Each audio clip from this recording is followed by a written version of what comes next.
So in case you guys don't remember me from last year, which you may not, because I think I had pink hair still at that time. Okay, excellent. Good. Someone remembers. Excellent. I am James Powell. Well, you can probably also see me wandering around with the name tag that'll say Gray Raven at some point. Last year I talked about social engineering, which is mainly because I had a small child. This year I'm talking about how to really overly complicate your home network. So, we'll start with that. It's only going to be about a 2-hour course. I figured since I was lined up next to lunch, I could extend the material out, and you guys would be cool with that, right? Good? Good to go? All right. It was 4 when I practiced. Unfortunately, Jim got to sit through that, so he knows the real details. So because we are talking about Overkill, and the only thing I could think of that was equal to Overkill was the movie Spinal Tap, I went with lots of umlauts. I hope you guys appreciate that. It was done for you.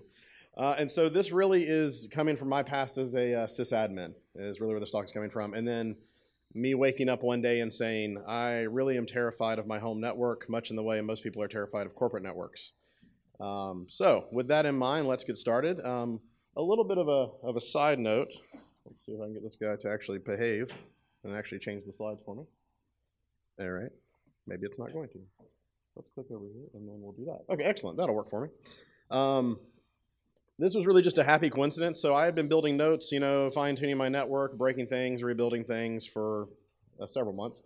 And then Khalil happened to tweet this right about the time I was going to make my slides. So what I'm hoping for in this talk is that I end up more on the left side and less on the right side. But as we all know, when you start putting up diagrams of how things connect, conspiracy theories abound.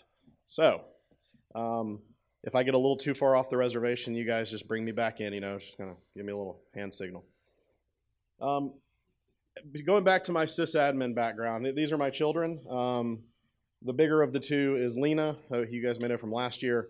What I found out is that, when you're a sysadmin, anybody who actually has been a sysadmin, whether amateur or professional, you deal with users on a daily basis. Users are special. They have this crazy idea that things should work all the time and that you really shouldn't change things ever. Or secure it. Yeah, you shut parts of the network off and people are upset. Well, I didn't know that family is much worse than actual users. Until I broke DNS one night when my daughter was watching her iPad and watching videos. And so I'm over there trying to fix it, not really paying attention to anything that's going on. And we all know that because DNS is the thing that always breaks your network, you just start with DNS.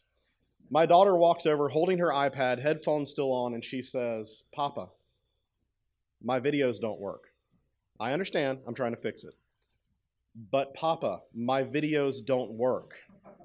So as I'm trying to debug DNS and trying to set up DNS script properly, my daughter is standing there right beside me every 10 seconds. "Papa, it doesn't work."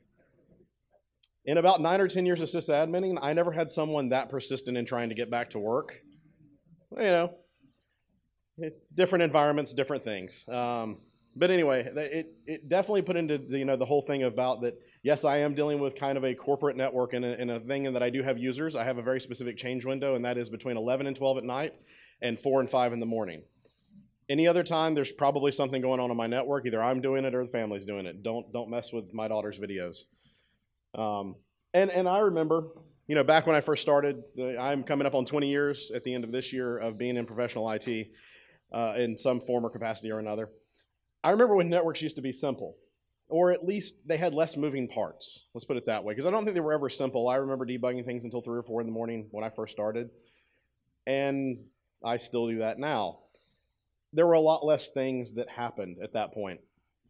And I want you guys to come back in time with me, because for some of the people in the audience, you guys may not remember this, but there was a time where we had this thing called dial-up. Okay, and that was when I started. I remember, taking over my parents' phone line and turning off call waiting because that was a thing you had to do, and and just being connected at all hours of the night because I would keep my computer connected, and when it died horribly, and downloads didn't restart, and that was the network we lived in. So single computer connected to a single modem, connected to a phone line with glorious speeds of like 28.8 kilobits per second. Yeah, 9600 was the original. I think I had like 9600 for about a day, and then 14.4, and then we eventually got up to 56K. They were glorious days. It took you an entire night to download 60 megabytes of data. I didn't have any of those, actually. But so that's not really what I consider my first network. That's kind of where I got my start. So I just want you guys to kind of travel in time with me up until what became my home network and then what it evolved into after that. So this was my first network. And so what you'll notice from this picture is security was not a big concern since all the traffic is going through my roommate's computer. And the reason why we had to do this was because your cable provider or your ISP at that time, whoever provided it, phone or whatnot, they only wanted one machine to be connected to the network. And they charged you more money if you connected more than, and they tracked this by MAC addresses, which, at that point, that's where we all learned how to spoof a MAC address because we're not paying that fee. And so we basically set up my roommate's computer. He had a little icon on the desktop because we were all running Windows at that point for some unknown reason. And you would click on his computer, or I think eventually we scripted it so that it would just constantly reconnect to whatever it was doing. And then we all routed through a hub. We played a crap ton of EverQuest on this connection. It worked really well. Good times. I mean, I remember. But this is a very simple network. You've got, let's see, I'll count real quick. 1, 2, 3, 4, 5 moving pieces. And since those are desktops, they really didn't move. They just stayed in the room right where you expected them to be when you got home. Unlike my laptop, which is various places over the house. And, as we evolve, hubs became switches because, broadcast collisions are bad. And things became much more, I'm trying to think of the word to look for. They became much more complex, and sometimes not in a good way, but definitely out of necessity as we became more connected. We eventually got broadband. We eventually were connected 24 hours a day. We had awesome things called routers and firewalls and all kinds of blinky gadgets to play with, both, at work and at home. Now, I mentioned before the 2 kids. They suck up a lot of time. If you don't have children, wait for it. And, you have a normal day job. Last thing I wanted to do was create a second job for myself. But I wanted my network to work, and I wanted the nice toys that I had to work on it. And obviously, I don't want to interrupt my, my family's usage of the network. So before I show you guys what my network looked like before this project started, just, please no judgment. Or, I mean, I know I know the crowd I'm talking to, so, laugh along with me instead of at me. Yeah, laugh near me, and afterwards buy me a beer when I start crying. This was my home network. So some of the information has been redacted to protect, well, myself. And but you see we. Yeah, and I used an amazing free program to diagram my network. You guys may have heard of it in Linux. It's called Dia or Dia, short for diagram. So that's why I pronounce it Dia. So using the amazing widgets they have there, I have drawn out my network. So let's cover this really quickly. You guys can see there's the cable modem, and then a router, and then a switch, and then some connected boxes that are hardwired up there at the top, and then a whole bunch of wireless at the bottom. And these things range from, as you can see, little phones, appear to be some early mobile phones there, some laptops, a couple of tablets, and then a whole bunch of boxes. The boxes are special because these are, for lack of a better term, just IoT things floating out in your home network at all times. So here we are with a completely unsegmented network. We're all in InfoSec or related to InfoSec, and the one thing we tell people is segment your network. Control the traffic flow. And every day I get home, I would look at my network and I would think to myself, this is too big to fix. I just have to burn it all to the ground and start over. Maybe I'll just move my house and, I'll figure out something. It'll be fine. But I was starting to lose sleep over this because, you see about the, breaches happening daily. Most recently Equifax, where apparently they just walk servers out the front door at this point. I don't know. It's just crazy what happened over there. But so I started thinking to myself, how do I re-engineer my home network? How do I follow all the principles that we tell everybody, all of our users and things to do on a daily basis? How do I actually do this without creating a second job for myself? And like all projects, I said, I'm going to keep this simple. I don't even think it lasted 5 minutes. I was like, I'm going to make this simple. I'm going to go out and buy gear. And then that was the end of it. My network evolved into something I like a little bit better. It evolved into this. So something that's not carried through the picture, you can see there's a lot of different connections. There's an actual firewall. Actually, pfSense is what I use as the entry point to the network. Is really configurable, a lot of good tools in it, solid interface. And then I started segmenting out. Now, what you'll realize is this doesn't really look like a corporate network, right? Because it's a home network. Home networks have different use cases, different, Where I want to protect things a little more strictly, that's where it is. They're a little bit different. So what you'll notice down here as we start to walk through this is that it may seem different, but a lot of the principles are the same. And so I want you to keep that in mind, because really and truly, you may be thinking to yourself right now, well, I mean, it's cool. You built a secure network. Well, secure network, we'll put that up there. But I would never do it that way. And that's awesome. I want you to do it differently, because this is my network. And when you come to my house, you can connect to the little guest area over here, and that's it. Yes, sir. No, apparently you cannot remove all of the gridding. Oh, sorry. Yeah, the blue lines, they are not significant. You just apparently can't remove all of the grid from the diagram slide. So good question. I forgot to mention that. So what we have is this network, and it is built kind of the way that I wanted my network, and I've actually already got plans to change some of it. But that's what you end up with the home network. The things that you care about are different than the things other people are going to care about. And this network begins to let me sleep at night. I mean, I don't actually sleep because there's the rest of the things going on that keep me up, but the network is not one of those things anymore. So starting with the firewall, I mentioned this is a pfSense box. I actually used this thing that I found recently called Protectly is the company. They have this thing called the Vault. It's 4 Intel NICs and a fanless little case that's about 6 inches square. It is tiny, silent, and pretty robust.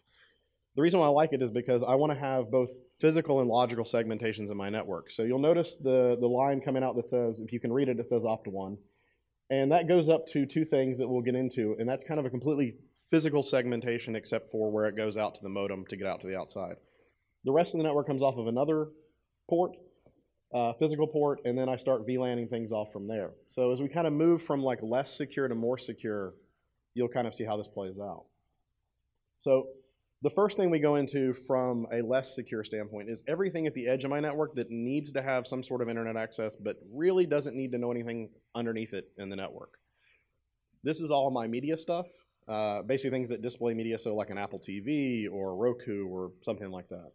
And IoT things that have to be connected because we want all of that data in the cloud. So your Nest thermostats, if you have those, or let's say you have a constant spy thing called the Alexa, the Echo. Great device. It tells me my weather and then sends all my recordings to someone somewhere. I love it and I hate it. But so you can kind of see that we have this, and it's basically set up as media. And I'll show you guys some of the details of the firewall rules for media because it's kind of the most interesting from a firewall standpoint. But it is also the least secure area. I kind of don't want to touch it unless I have to. Now, people in the house do need to be able to connect to these things, but you would be surprised how many devices you're actually connecting out to the internet and then back into your house for this. So you really don't ever need to talk to it directly. Moving from there, I have guest. I don't know about you guys. When I got married, I became a social person. Yeah, I know. It was a sad day. So becoming a social person means you have these people that come over to your house, and then they want to connect to your network. And I don't know, browse the internet while they're sitting in your house. It was kind of a weird thing. We used to just connect all of our networks together and play video games together, and we didn't ever need the internet because everything was happening inside the network. So that's my guest area. And if you noticed before, I didn't have that. I just had to type in my really long Wi-Fi password for everybody, and then they were inside my network and I had access to everything. That's kind of bad. So these guys, they come in, they get connected to guests, they can get out to the internet. And with using DHCP reservations and pfSense, you can actually have people who are more regulars in your network, and then you can give them somewhat special permissions. So, my sister comes over, she wants to show us pictures from a trip. She broadcasts those up to the Apple TV. She has access just to the Apple TV and the internet. That's it. So once again, I sleep better at night because I don't know what my guests do on their network, but they don't do it on my network, hopefully. Moving a little bit further in, you have those people that live with you, or be they roommates, or you actually, depending on your roommates, you may put them over in the guest network too. But you have the people that live there, and what's funny is you'll kind of see some of these things. The weird little hexagon things are actually Apple Watches, which I had no idea needed IPs until I did this. They're in a special section of hell now that I know about them. And so this is where all the residents are, and this is where the majority of your equipment is going to be, at least in your house, except for the media stuff and IoT, depending on how much you have. These people have access, obviously, to media, and most of the stuff in the network that they would need to. So they may be able to get to, like, let's say you have a NAS server that has all those home videos and other video files that you have. They can get to that and they can do what they need to there. But for the most part, this is kind of the core of the network. This is kind of my first layer of where I actually start caring about things. Everybody else before that, they do what they want to, and I don't care about them because they don't see me. One layer deeper, we have private. Now, this is where my machines live. This is my happy spot on the network. No one knows about me, and that's the way I like it. This is also where adminning can happen. So one computer in here can be an admin machine. The desktop is actually a gaming machine. It has access to Steam, and that's it. The laptop has a little more access to the network, and it's what does a lot of the, you go in, you can tweak your rules, you can do things like that, but most of the time you don't, it's like any other thing. You want to physically segment that computer from everything else, so when it's connected to the admin network, it can do admin things. When it's connected to the normal resident network, it doesn't do those things. So you're protecting yourself from what I like to call the sysadmin oops moment. If you've ever done a command as root when you didn't mean to on a Linux machine, you know what I'm talking about. Yes, sir.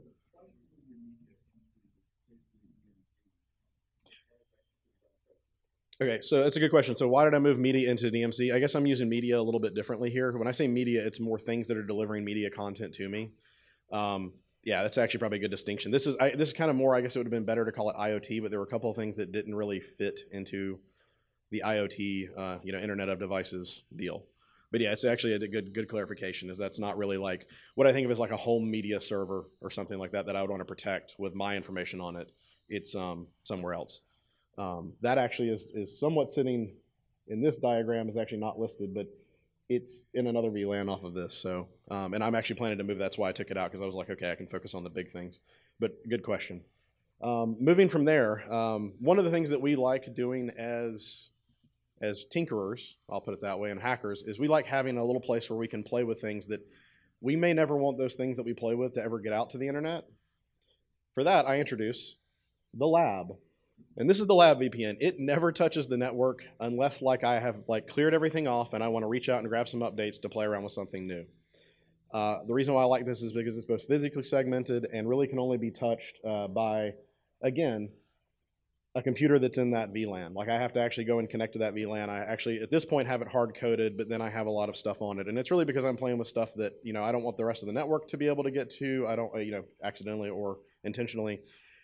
And then I don't want it to ever get out to the internet because, well, I mean, as we have the FBI guys come in here at 2 o'clock, they would be very upset about that. So keep it all in its own little area. Don't let it talk to the rest of the world. And, and then you start putting other things around it. So this is kind of the home network setup that I have now. Like I said, I'm still tinkering with it. And a lot of this is really just kind of showing you how it's laid out so you can visualize what we're going to talk about. But with all good things, it can only work if you follow the rules. So following the rules just means that we need to lay out some ground rules, because what I found in doing this is that, I had this great vision. I had this plan. I'm going to keep this network simple. It's going to be secure. And then 5 minutes out the door, I was like, wait, do I need 3 ports for the computers that are on there? Do I have enough switches? So following the rules just means that we're going to lay out some things to make your life easier if you decide to do what I'm doing or take it further or, play around with it. Step number 1, I don't know if you guys read Alice in Wonderland or any of the books by Lewis Carroll, but the Cheshire Cat is one of the most amazing characters to my mind in literature. And the reason why is because the Cheshire Cat never played by the rules. If there was somewhere the Cheshire Cat wanted to be, he just went there. He always had a way in, and that's rule number 1. And the reason why you always want to have a way in is because in the middle of setting up, the first time I set this network up, I made one firewall rule change. And then you get that little spinny thing when you try to refresh the page.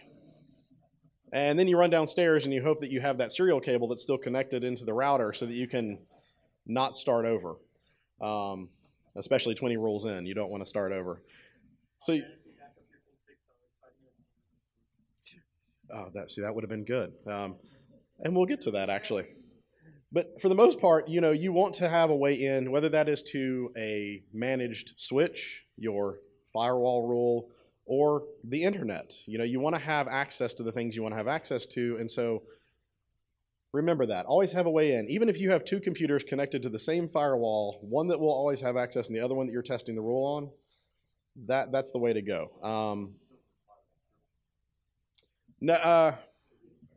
Always have a backdoor with encryption, according to Jim. not sure I agree with that one, but for right now we'll go with it. Which leads us to, thank you, the point that you made, which is always have a backup. Funny enough, as I was building the talk and I was building out the network, always having a backup applies to your previous software configurations. Having a way to roll those back is amazing. Also have a way to back up hardware. So I did, before in a previous life, I did some government and military contracting, and I learned the phrase there, 2 is 1, 1 is none. I never thought I would apply that to my home network until now, and obviously this was in reason, because you don't want to have like, 2 $400 routers just sitting there, one not doing anything in case something happens. Well, let me speak from my own point. As a parent and having to deal with the cost of children, I don't want to have 2 $400 routers sitting there. You guys may have a different, budget, and that's awesome. And, can I borrow some money? Yes, please adopt me.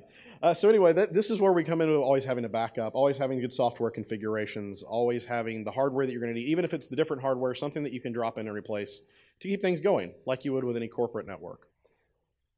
And this leads us to our final ground rule, which is like the great turtle who moves very slowly but steadily. One change at a time. This makes it easier to know when I roll back my software configuration, I'm not going to erase a ton of work that I just did. It means that it's easier to reverse the settings if you're just going to like disable a rule because that didn't work, which I did learn when trying to prevent clients from talking to each other on the network. And then it's easier to isolate things for testing. So, I like moving really fast. If you've ever worked with me and seen one of my Git commits, you know that. I like changing a lot of things. I like, kind of putting it all together in one piece.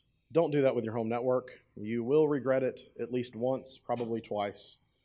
If you're me and you learn slowly, more than that. And then, so once we have our ground rules, we're going to start building our network, right? We want to really make sure we do this right. So we want to have a defensible foundation. And I know I'm showing a picture of a castle, and everybody's like, he's going to get that nice hard exterior with that nice soft interior, and then we'll still own his network the same way. Yeah, creamy nougat. We need creamy nougat inside of our castle. But really, castles, when you think about them, were not just hard exteriors. I mean, they had those, but they were layer upon layer of security. I mean, you have a moat in some cases. You have hard walls that are also high. You have little nooks that people can shoot you with arrows or drop stuff on you as you're coming up. You have a very controlled choke point right there where the drawbridge would be. And even inside, with the way that it's built, the halls and everything, the way that everything is constructed is designed to lead you in directions that you have to go, not that you really want to go. And castles are just cool, so we want to build a network that's like a castle. So like most engineers, including myself, you run straight out, you start buying equipment, and you're like, yeah, I'm going to build a network. And unfortunately, we have to have a plan. I know if you were in the previous talk about leadership, you have to have a plan. Unfortunately, that applies to building networks as well. It's not sexy, but it does make the rest easier. So I put this back up because I kind of wanted to focus on this area, and it came back to the 2 Apple Watches. And it starts with, you want to build a home network? What's on your network? Do you have an inventory of all your assets? I know most companies don't. I did not. I thought I had like, a desktop computer that I used to play video games, my laptop, my wife's laptop, a couple of tablets, the Echo, and I was like, and I'm done. Easy. Simple network. And then I drew that first picture you guys saw, the one way back at the beginning that terrifies me, that keeps me up at night, and I realized how many devices I had. And if you'll notice in that one, I didn't even have the watches in there at that point. So what you want to think about is, okay, what do I have in my network? Where do I want those things to go? Because it is a home network. It is something that we're building custom for us.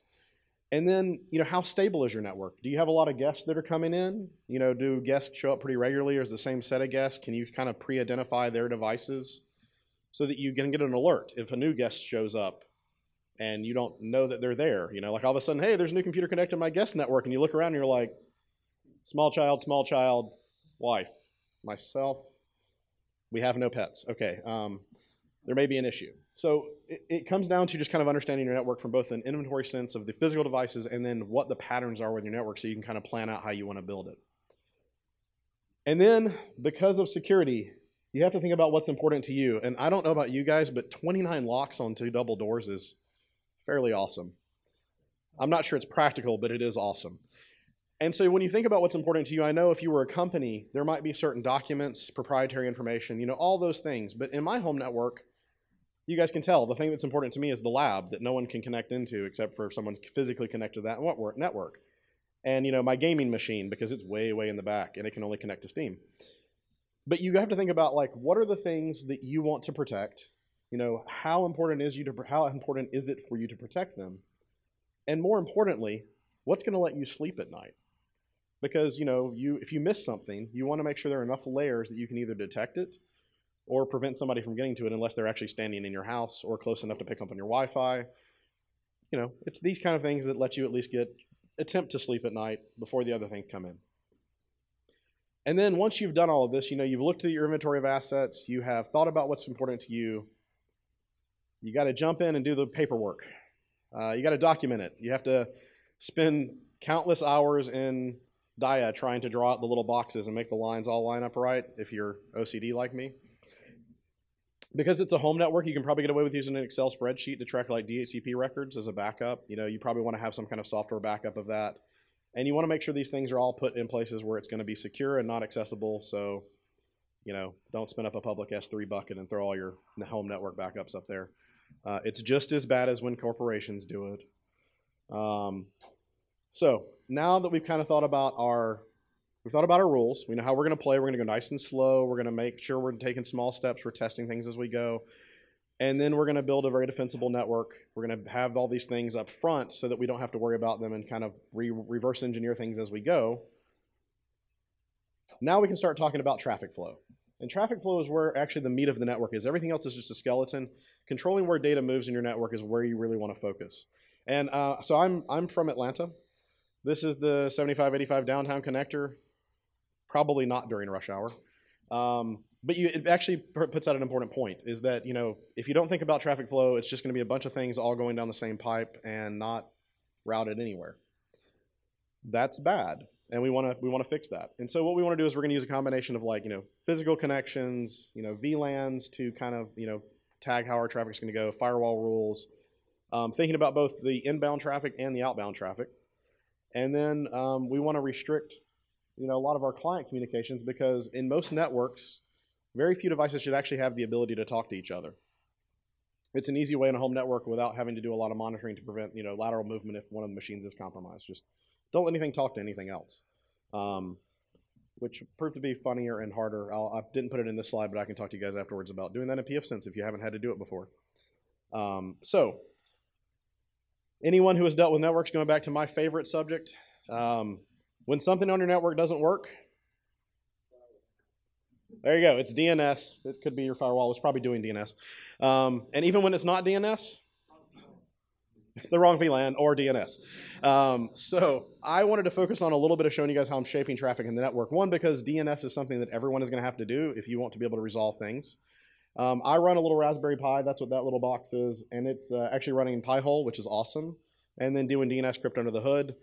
I was going to go into more detail about that, but I realized that was a full talk in and of itself. So right now we're just going to focus on, I have an internal DNS resolver. And I want everybody on my network to use that. And I don't want them to be able to talk to DNS external from my network. I want them to get it all from there so that Comcast or whoever your provider is can't do that shadowy change your DNS thing in the background. Yeah, buy this domain. So as you guys can see, this is kind of how I got my VLAN set up. This is actually from my configuration right now. Feel free to use the MAC addresses as you see fit in your own networks if you want to. But you can kind of see that I've got the WAN connection, a LAN connection, opt1, which is not really doing anything. And then you've got kind of breaking down to media. Sorry, trying to read the slides. You think I know my network better. And we have all of our things that we showed in the previous slide where I had the diagram. These are really just showing how they are as interfaces on the device. And so each one of those is basically a gateway for that VLAN to get back out to the internet. All of it is sitting either as a virtual device or a physical device on the pfSense box. So that's kind of where everything goes, but then it spreads out from there. And I want to kind of focus on media again, because media is one of those things that we don't want it to talk to a lot of other things. Case in point, ta-da, all my rules. So I'm working through trying to do this better right now because of, one, think about your home network. What do people need access to? Most times you would think 443 and port 80, right? Everybody's going to the internet nowadays. You figure that's what everything's going to use. I tried that in my house with just setting up that rule across the board, and everything in the house disconnected. it was fun. So now I'm going device by device, figuring out what it actually needs, which direction it needs to talk to, whether that's into the house or out to the house, and then figuring out where are the best ways to do that. So these rules are going to look completely different in a little bit. But for right now, basically what I'm telling it is, hey, you can talk to the pi hole, which is just an alias, on 53. That's it. After that, you can't talk to anything else for DNS. You can't talk to the LAN. You can't talk to guests. You can't talk to residents. You can't talk to admin, blah, blah, blah, blah, blah, blah. You can talk to the internet. So after it, if you guys aren't familiar with pfSense, basically it's the first thing that matches, it deals with, and then it goes on with its life, and everything else after that doesn't matter.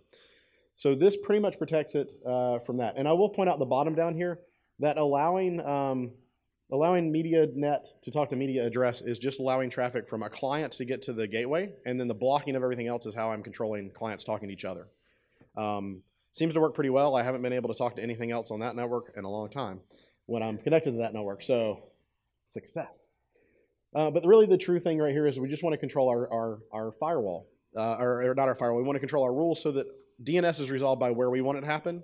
And a lot of this is so I can protect from, extra advertising links, resolutions of that stuff, protect from malware, just all the things we'd want to protect in a normal network. And then the DNS crypt is because I think it's really funny to just, mess with the providers as much as I can within reason. And I figure if they can't see my DNS request, that just makes it harder for them. So then from here, now that we've kind of set up an initial choke point for DNS, how do we turn this up to 11? Again, I love Spinal Tap. It's awesome. So how do we go to 11? And what we've got is a great network that has a good architecture, at least for what I wanted it to work for, and there are some improvements I'd like to make. But if anybody here has done any kind of like continuous network monitoring or security monitoring, you're thinking, okay, is he logging any of this? Where are those logs going? Is it centralized? Is he doing any packet capture? No, not right now. That's why 211 is we're going to set up something like the security onion. We're going to have we're going to take advantage of like span ports and network taps, and we're going to start capturing devices, and we're going to have I do work for Cisco, so probably Snort, or something like it to do some of the packet traffic rules, things like that. And then we're just going to start monitoring it. And so this is where I can go back to if a guest connects to my house, I get an alert that says, hey, someone connected to your network that I've never seen before. And I can go, okay, that's fine. That's John from across the street or whatever. I'll go talk to him about that, or make all his pages turn upside down. Either one. And so you want to have stuff like this, and that's where the second part of this comes in. And I realized as I started to write this that it was a little bit long for the actual talk, kind of touching on building a secure network and then monitoring a secure network are two separate topics. But we need to talk about it because really and truly what I have, even though it is segmented and it is really nice and I'm very proud of it, it's really no better than that first diagram unless you have the monitoring. I mean, how many of us, raise your hands, how many of you guys go on a daily basis and look through your DNS logs every day to make sure that things aren't going? I know you've given a talk on DNS, and you seem pretty sharp there in the front row. But otherwise, the rest of us are not. We're just happy that we connect to the internet, that Netflix comes in, that my daughter's not asking me to fix things. It's because she's very persistent. But that's how we turn it up to 11. We start actually doing the things we would want people to do. We start threat hunting our own network. I know that's kind of a loaded term, but we start looking for things that we don't expect to see. And it's actually easier for us to do it on our home network because that's the network we care about. I know we work and we get paid to do things, and we have someone else's network and someone else's data, and we do it because we like what we do and we're good at our jobs. We don't really care about that network except maybe to keep us off of the news channels and Twitter. But our home network, we care about everything that's in it. It's a little bit easier for us to be involved and not feel like it's a second job.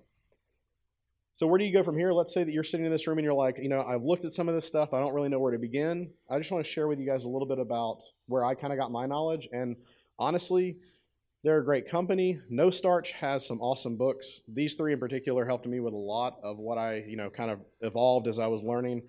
I did see they just released a new one called Network How To. I haven't had a chance to check it out, but I think it would be a good beginner book. Definitely check it out if you're kind of like, I don't want to play around with just firewall rules. But the reason why I have both pfSense and Linux firewall rules is because they are slightly different. I came from a background of a lot of Linux IP tables, and I can't remember what IP tables evolved into. But they behave in subtly different ways. So kind of knowing how PF works under the hood is good. pfSense does a lot of stuff that you don't need to know about, but it is good to understand how your tools work. Yes. Is the book of PF a good place to start with PF, or do you need to know something before you do it? Actually, it starts with a, so does the book of PF actually is a good starting point. It is actually a really good starting point because it starts kind of at the beginning of how PF evolved, kind of how the firewall rules work. And so if you have a generic understanding of like, a firewall, you can start there, kind of dive into it, and, maybe some supplemental searches, looking at some of the footnotes, you can pick it up pretty quick.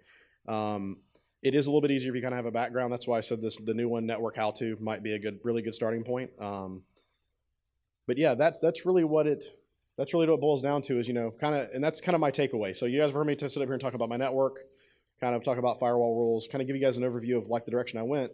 Really what I want you guys to do and what I would love to see, and feel free to, to contact me, questions in a minute, but feel free to contact me. I am pretty responsive on all of those, at least the bottom two. The first two may not get you much. But I want you guys to go out and try to build something. It could be, you're like, all right, my home network's great. Are you monitoring it? Okay, you are monitoring it. Are you doing packet capture? Okay, just add something to it. Figure out how to do something new. Like the directive earlier. Have fun. Play with it. Let's do some cool stuff. And then, maybe you're looking at my diagrams and you're going, oh, for the love of God, why did he do that? I need to talk to him right after this talk and make him fix it. Please do. That's kind of half the reason why I threw it up there. So, because I'm in a room with a bunch of smart people. Please help me make things better, and hopefully we can all help everybody else make things better. Yes, sir.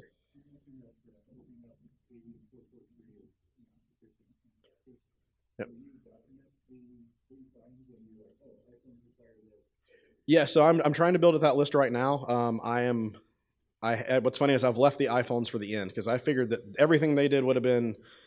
I was hoping it was like, at least for me, my VPN and then Apple for the things that Apple controls, and then just those ports, and it is. I basically am just deleting apps off my phone. I think that's simpler. But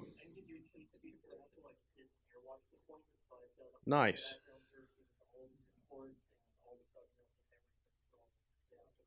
Excellent. Yeah. So to repeat the question, I am going to try to publish the devices, the ports I find, get an easy mapping, hopefully set up some aliases to show you guys how to make the rules simpler when I get there. Yeah, I was afraid of that. Anyway, next question. Yes, sir.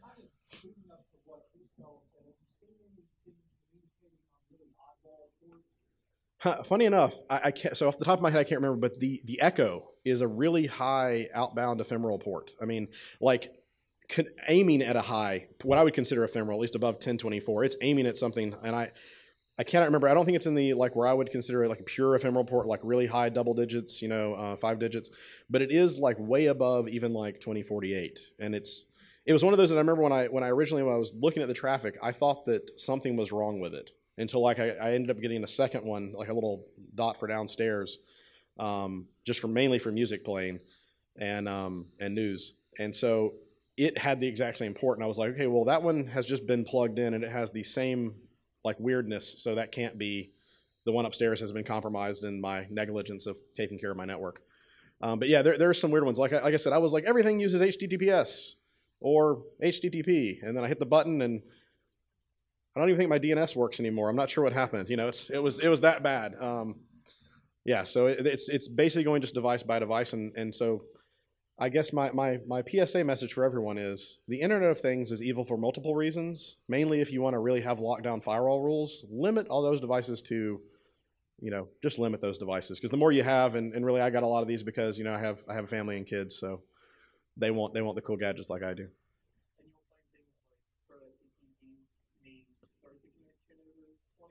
Yeah. Yeah. And that may be what I'm actually seeing with like the Alexa, is that it's actually starting with something low and then jumping up to this high port so that it knows it's not going to run into conflicts, and possibly it's not going to be blocked. Yes, sir. Jim.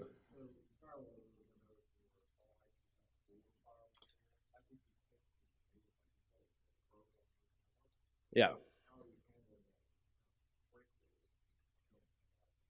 So currently, at least internal to my network, I have IPv6 turned off, and I haven't talked to my provider about enabling just IPv6 at the edge. What I want to do is get a little bit more knowledge on IPv6. I mean, I know I started studying it way back in, let's see, when I was working for a university, so that was about 2002. And, 15 years later, I am still just as confused and need to put more effort into it. Mm-hmm. So, yeah. Okay, so that was funny enough. That actually makes, so the thing was that we're talking about, the question is disabling IPv6, even though it's preferred, and some devices actually use it for local link talks between each other. Turning that off actually may break certain things.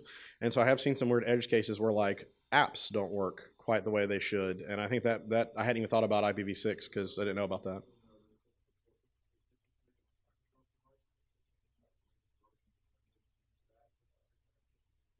Mm-hmm.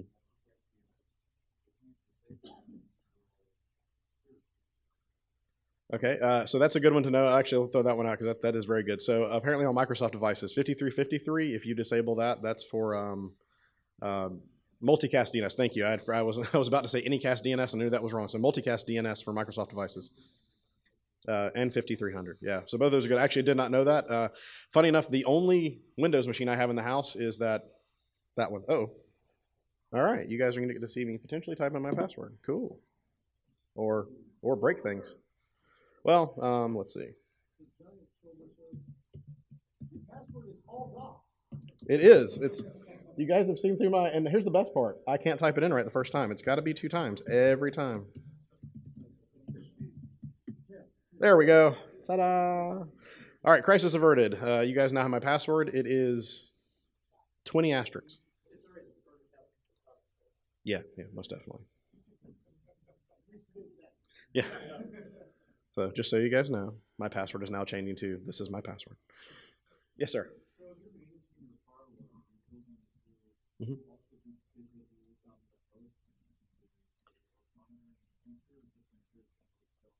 So I haven't done that yet because I kind of want to start. What I did is I started like kind of figuring out which of the VLANs I wanted to mess with, and then I've started replicating a lot of that into the WAN side, so that essentially the only things that are allowed out are those things at the WAN, and then moving back. And eventually I would like to get into like the host level. My laptop is kind of set up weird because I do, at least this Linux laptop, because I do carry it to conferences. So if my firewall is considered paranoid, this thing is beyond that to several degrees because it just doesn't allow anything to talk to anything until I actually go in and do something, which I actually like.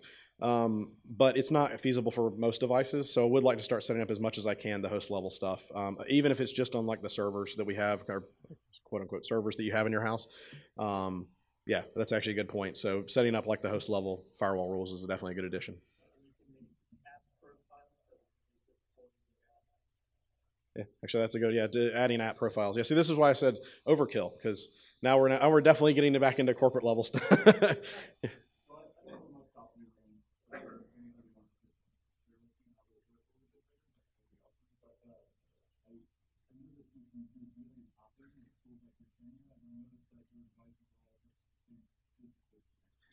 Yeah, yeah, so they are.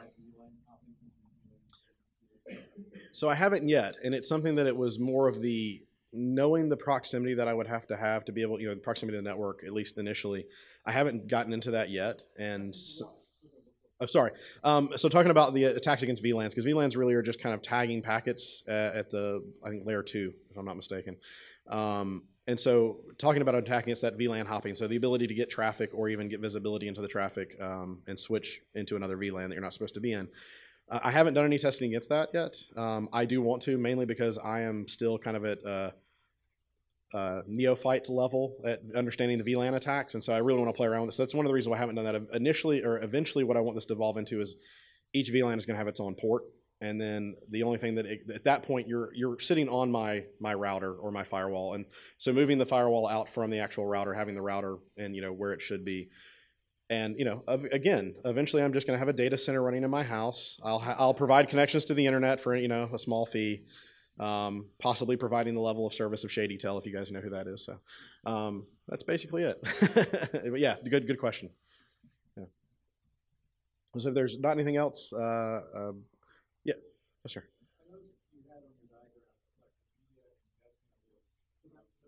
Yep. Let's see.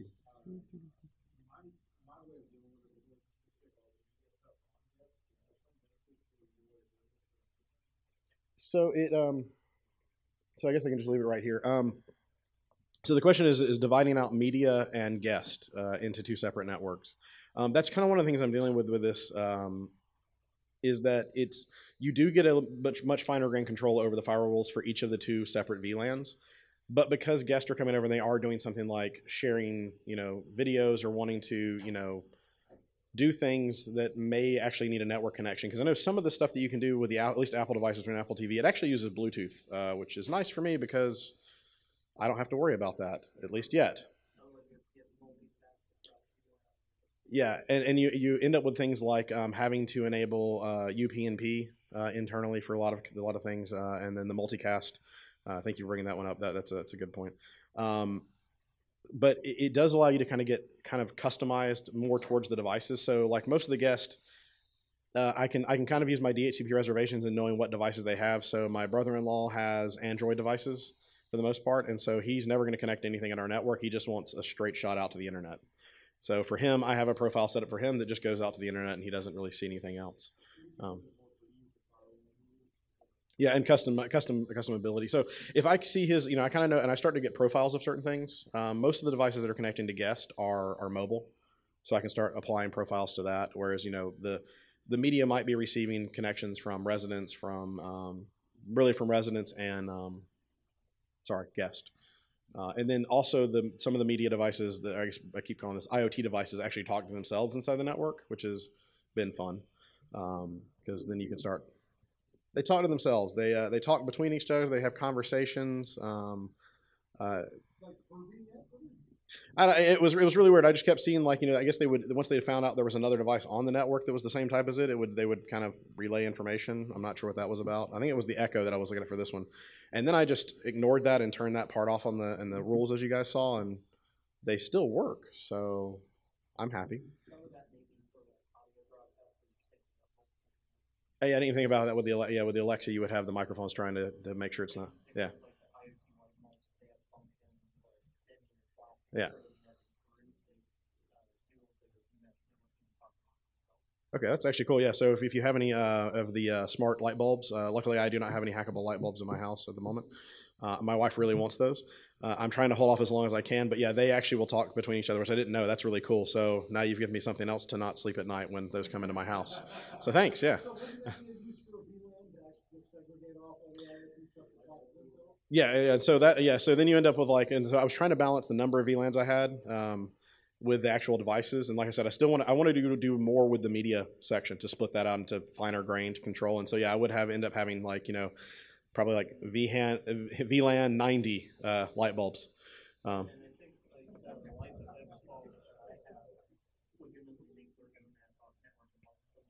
Oh, so they're creating using something like I guess a Bluetooth or maybe Zigbee connections or. Oh wow, so they're just creating an actual ad hoc 802.11 network. Nice.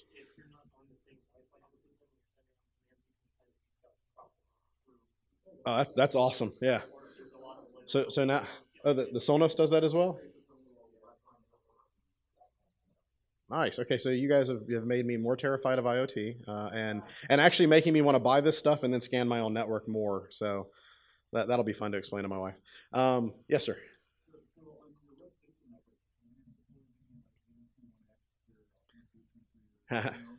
So I'm glad you asked that. It's have I deployed any 802.11x or sorry 802.1x? The coffee's starting to wear off now, so I apologize if I get something a little bit wrong. No, I haven't, but I really want to.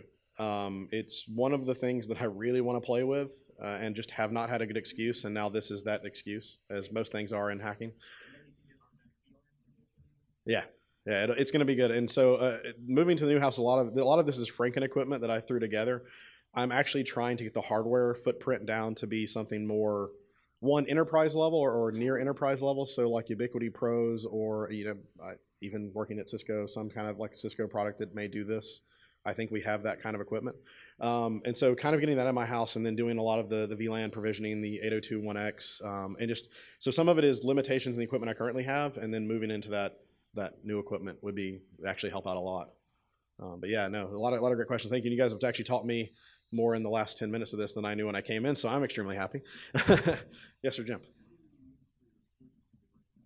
So funny enough, I did not want to buy them. Oh, sorry. What am I using for the switches? And thank you for reminding me about that. I forget. My switches are actually the little Netgear Pro Safe Plus or whatever they are. I mean, they're extremely affordable, and They are, I don't know why this is still playing off. Okay, I'm gonna keep moving the mouse back and forth occasionally, like I'm paranoid, in the opposite way. But yeah, I use those because, I mean, a 5-port of those it's a web managed interface. It does have basic VLAN, capabilities. I want to move to something a little more robust, a little more enterprise level for the VLAN stuff. But you can't beat a 5-port gigabit switch that has that kind of management for $30. At least playing around with it. So it's great to play around with, and I mean, I know I'll find a use for them later on if I replace them. I am looking at something a little more higher end. I haven't quite decided what that's going to be yet, but yeah, I want to find something that's just a little bit better. Sorry. So does it provide PoE? I know they have a PoE version. I don't know about the ones that I'm running. Yeah. I would love to. Yeah, for $30, that'd be awesome. No, yeah, I know nothing. I don't think anything I have in my house right now is PoE. I know I'm looking at something that will provide that mainly because of the access points that I want to use. But yeah, it's a great question. Yeah, but I don't think the model that I have provides PoE. Yeah. Okay. I guess there's nothing else. Thank you guys for. I have a question. I just screwed up a piece of advice. Yeah. The next time that you're accidentally taking the network down and you're getting hit in the head with an iPad by a small child. That's ever happened to me. Yeah. If you have a Wi-Fi or your phone as a hotspot, that's how I managed to not keep getting hit with the iPad every 30 seconds, so I could think of the thing that I was accidentally broke in the process. Nice. Okay, so that is good advice. I will share that for everyone who has kids and you're going to go try this. If you have the small child and you actually have like a MiFi or your phone, you can tether it to that to then not get the small child to hit you in the head with the device or stand there like. So my daughter didn't hit me, but what she did is stood there with the iPad right in front of my face and kept pointing at the screen. It doesn't work. It doesn't work. I hear you, but it doesn't work. Yeah, users. It's like they just want perfection all the time. But anyway, thank you for coming. I hope you enjoyed it. I definitely had a great time. And if you have any questions, find me. I will gladly talk your ear off about it. And thank you.